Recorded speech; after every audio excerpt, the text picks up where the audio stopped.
Ngayon po ay kapistahan ng mahal na Birhen na Dolorosa. So bahagi yun. Ito naman ay kung inyong makikita ay nasa Ebanghelyo ni San Lucas na sinabi ni Simeon na kay Maria na tandaan mo ang batang ito'y nakatanagan sa kapamahamak o ikaliligtas ng marami sa Israel, isang tanda mula sa Diyos, ngunit kahamakin ng marami, kaya't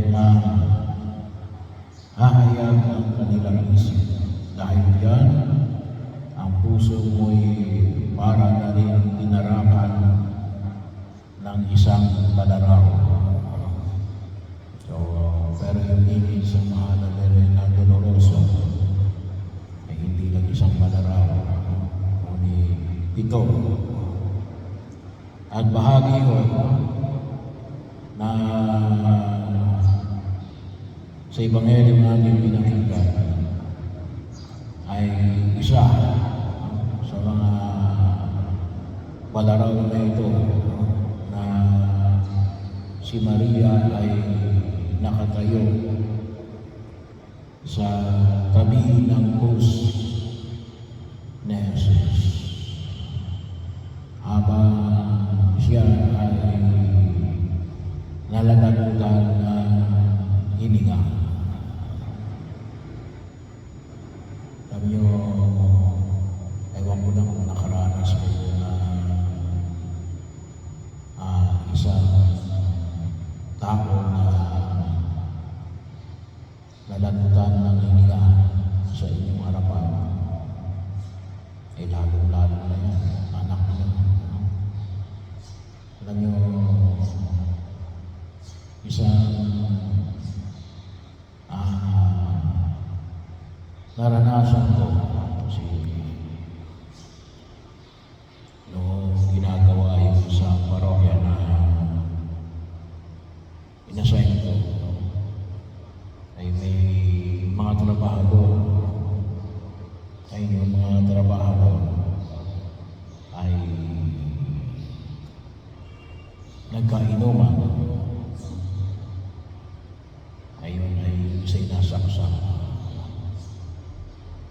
So, tinawag na lang ako kasi naghihinga nun eh. Medyo malaki ang tama. Pinahiran ko ng Santo Olo. So, mahirap. May yung nasa tabi ka at nakikita mo na hinahabol niya yung kanyang hininga.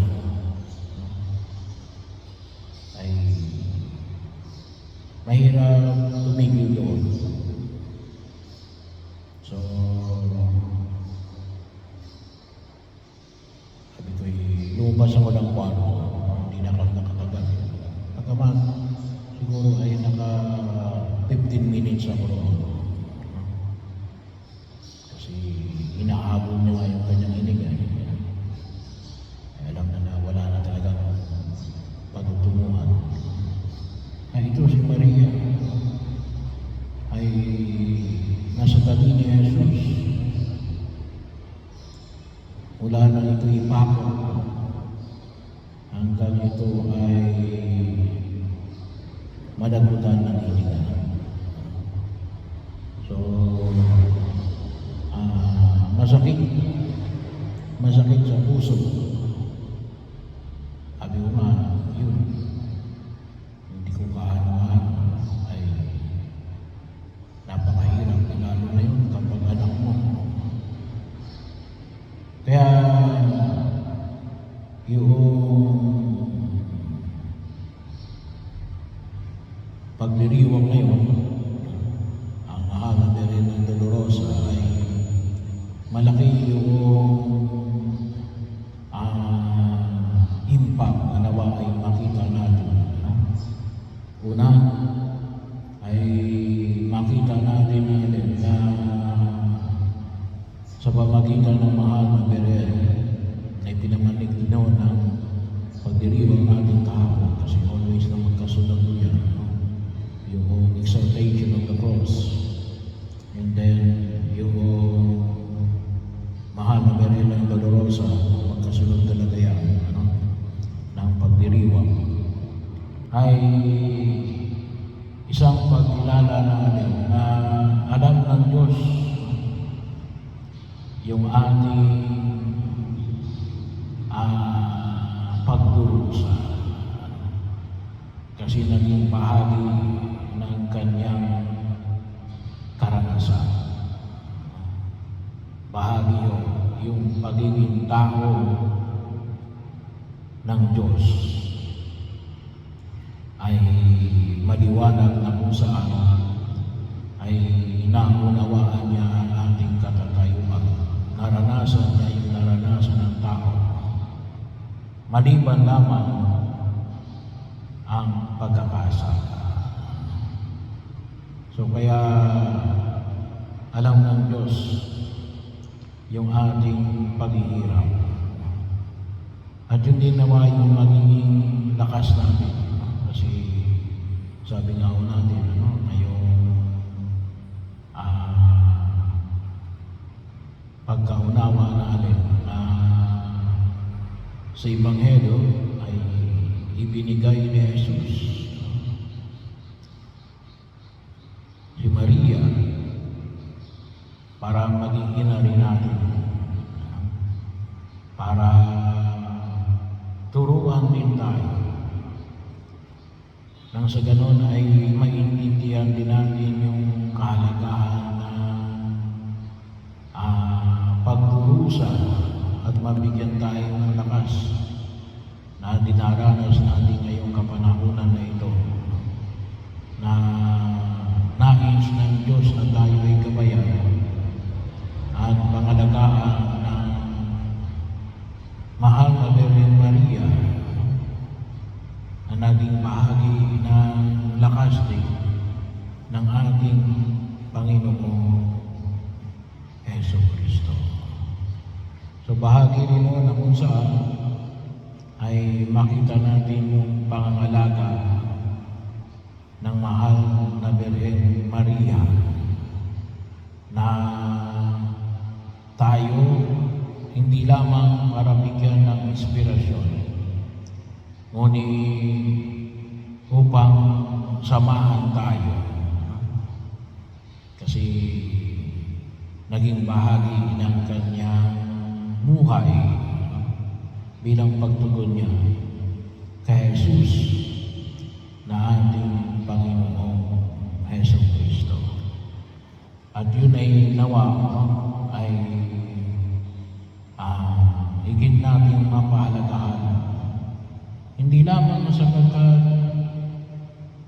si Maria ay ina ni Jesus, no? Ay sa biyaya ng binyag, naging ina rin natin sa Jesus. Pero dito sa maliwanag ni pinamanig ko sa Ebanghelyo sa San natin, ibinigay ni Jesus si Maria sa atin. At sa pamagitan ng San Juan, ay ibinibigay rin tayo kay Maria na kanyang ina. Kaya maliwanag ko yun na pinamamanig natin na nawa ay higit tayong pangalagaan at bigyan ng lakas ng mahal na Birhen Maria na naging lakas din ng mga alagad at ng unang simbahan, mga tao ng unang simbahan sa pagtahak sa landas na ipinamamanig sa atin ng ating Panginoong Jesucristo. At bahagi yun, at binanggit dito yun, pinatira ng alagad na ito sa kanyang bahay. At patuloy nawa namin isama si Maria sa ating pagkilos sa daigdig na ito. At pangatlo,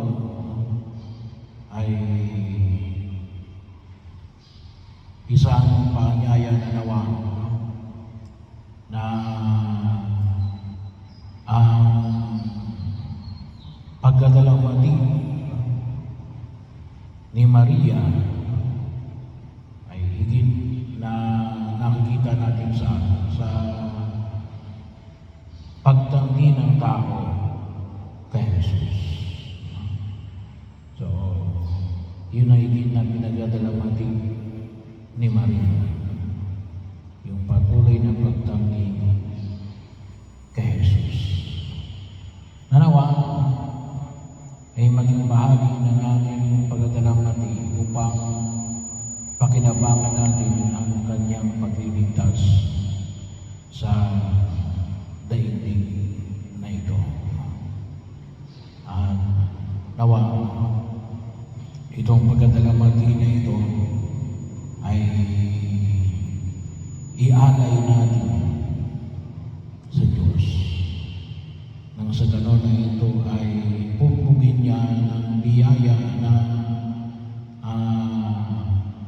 magpapadalisay sa ating mga mitiin at pagkilos sa mundong ating ginagalawan. Na katulad ng dugo na dumanak sa krus ni Jesus ay ito ay tunay na magdulot ng kaligtasan. At ito po yung ating patuloy na itugon sa harapan ng buong may kapal. At isa rin ng pagkapala, sabi nga, ito'y anibersaryo ng aming pagkapala.